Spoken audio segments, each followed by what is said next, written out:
Welcome. If you want to get iOS launcher in your Motorola Moto G7 Power, I can show you how to get it. So for the first, I'm going to delete this launcher.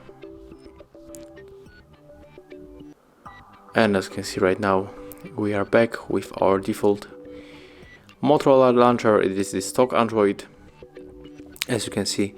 And the second application to delete is the control center, but I don't see it, so I'm going for the settings and I will find it right here in the apps. Oh, here it is, so click on uninstall. And right now, go for the Play Store, click on the search and type here iOS launcher. You have to download this application from the Lutin developer. Click install.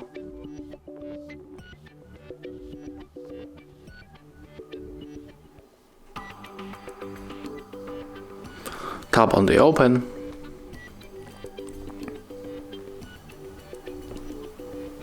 Click allow 3 times.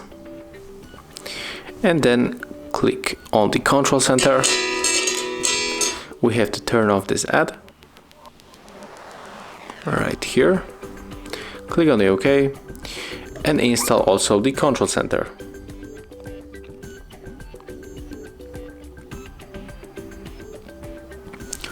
Right now we can tap here also for the open.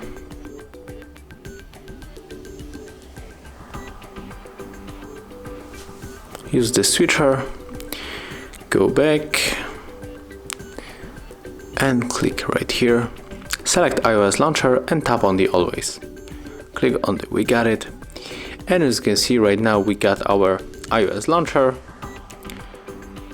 So if you want to also use this control center, you don't have to open this notification bar, but just slide from the edge of your smartphone, click OK, allow modify system settings, and right now right here you can use the control center from the iPhone. So thank you guys for watching, leave thumbs ups, comments, and of course subscribe to our channel.